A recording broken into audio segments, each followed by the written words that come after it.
Hi everyone.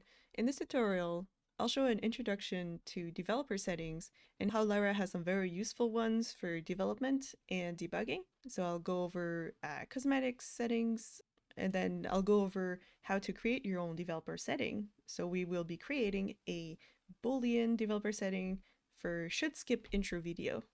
I'll do an overview of what Lyra has for developer settings. In this video, I set the cosmetics to use the tinplate. So that's why they have spheres for heads, and also set to show the debug traces for 5 seconds for if I hit them. And I also enabled the gameplay messages to show up at the output log. So you'll see when I reload and I have full ammo, it shows me what message was broadcasted. So it says activation failed, and then I will just go to the right, and then it says why. So the magazine was full, and it shows that message already full of ammo. And also another setting that I set is to only spawn one bot and have them not be able to shoot me. So sometimes they're a little hard to find. There you go. So they're all the way over here. They'll still behave normally, but they just won't shoot at me, and there's only one of them. Let's take a look at where those developer settings are. And those developer settings will only work for locally for you. So if you make a package game, or if you have a someone else on the project and they have different settings, it might be a problem for if you try to do a LAN game. But yeah, so basically you find it under Edit, Editor Preferences, and then it will be under this category, Lyra Start a Game. So the ones I set are the Lyra Cosmetic Developer Settings. So this basically makes it so that every single pawn will be using the template cosmetics. So you create new part classes, have your own custom characters, like maybe big heads like in GoldenEye, and then it will just replace the parts. There's also add parts that I haven't tried yet, but I guess if you want to add people a hat to everyone just for fun, you can do that. And then the Lyra developer settings is where you have very useful developer settings for bots. So if you don't want to die as easily or as fast, you can turn this allow player bots to attack to false, and essentially they just won't attack you. And you can also override the number of bots to spawn just for quick testing, like if you want 4, 6, 1. And then here is the other one I enabled, log gameplay messages. So this is good for kind of debugging and seeing what's happening, what gameplay messages have been sent, and then you can sort of search for them in the game, and it'll help you dive deeper into Lyra and how gameplay happens. There's also some cheats to auto run during play in the editor that can be useful. So basically, if you wanna test the full game flow in play in editor, and then there's some Lyra weapon debug settings. So this is the one that you saw the weapon trace, and it shows it off for 5 seconds. And so you can see where you hit it, and then the hit radius is interesting. So when bullet hit debug dropping is enabled, how big should the radius be? So let's try like a meter just to see really what it does. So let's go ahead and play that again. So I'm in the level expanse in the Lyra game. All right, so let's see what that radius does. Okay, so you can see it does the radius of the hit at 1 meter, so it's easier to see. It's pretty big, so let's change that up. And it seems like it stays longer than 5 seconds. Interesting. Next, I want to show you how to create your own developer settings. So that could be for Lyra or for any other project. So let's go ahead and generate a project. So generate Visual Studio project if you don't have Writer. All right, and then let's open up our project. So open Visual Studio or open Writer. The 3 important classes are the Lyra development statics, which is essentially all your blueprint expose functions for getting the values of your developer settings. And then there's also the Lyra developer settings, and the Lyra cosmetic developer setting is the one we change for the template cosmetics. So those are all under Lyra game development. One of them is under cosmetics. And then the Lyra development statics is under Lyra game system. And then this here. So let's go ahead and add ourselves a developer setting. Let's say this case is you have a developer setting for skipping your intro video at the start of a level. So let's just add a new one. So navigate to Source, Lyra Game Development, Lyra Developer Setting, and then let's just add a new developer setting. Blueprint read only, config, and then category. Let's just say cinematics. So should skip intro video. So by default would be false. So this user case actually happened for me. Essentially, I wanted to play an intro video on level begin in a package game, but not exactly an editor. I used to have a bool that I always checked on or off, but then I found these out, and it's nice because now locally I always skip the intro videos, and when I make a package build, the videos do play.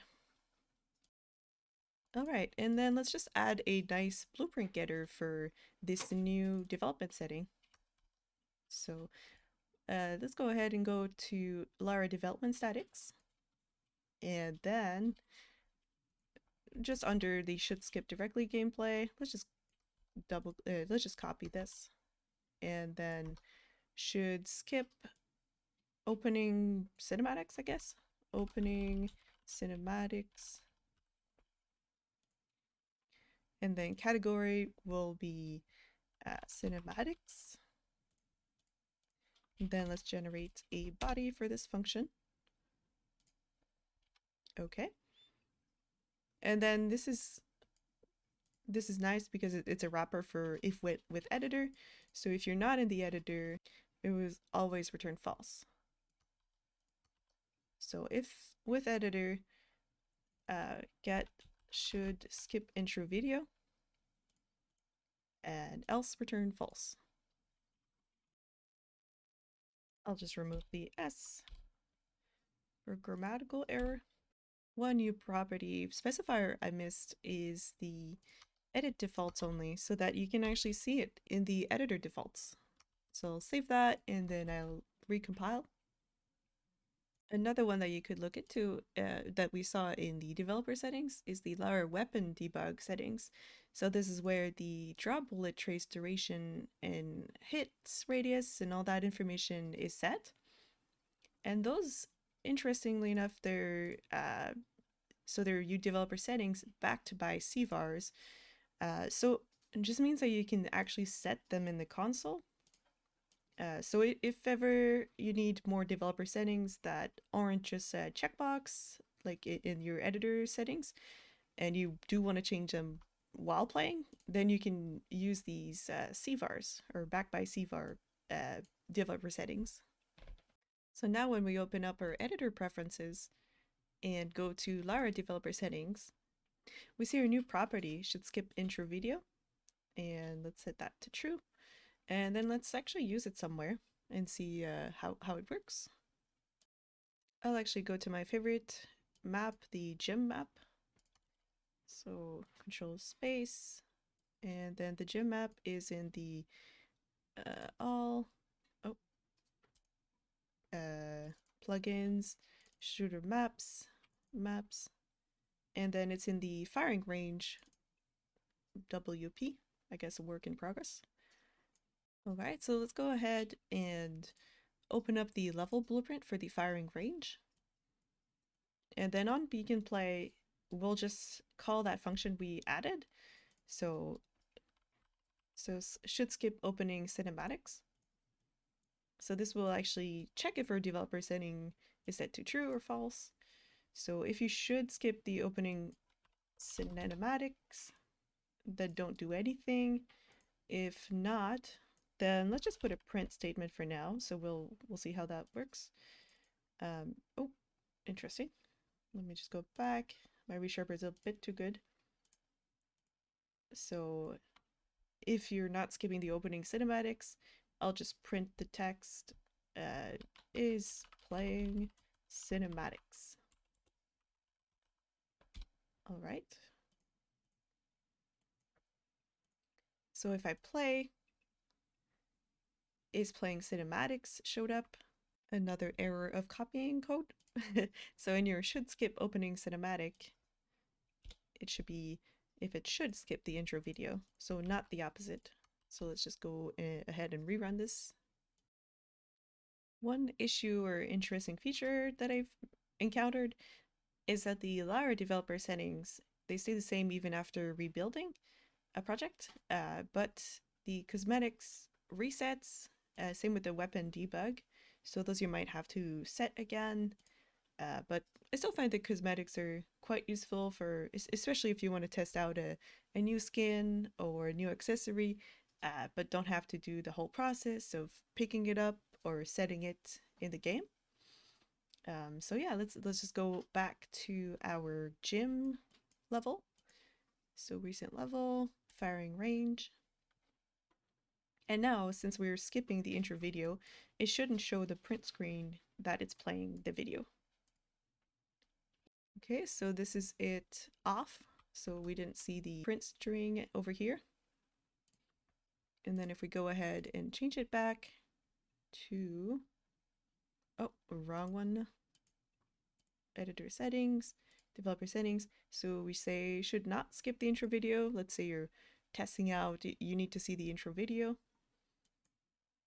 So now you play, and now you see is playing cinematics. So it actually hit our logic for in the level blueprint on begin play. So it went over here. So should not skip the opening cinematics. So here I just put a print screen, but it would essentially be where your level sequence would play. And in a package build, it would go directly to, it should not skip the opening cinematics because it'll be false because it's not editor. So yeah, there you have it. So developer settings are pretty useful for development and just accelerating and testing anything you need to test. It's nice to be able to, let's say, always give yourself infinite mana. But as always, it's good to not rely too much on it, or else you might miss some bugs.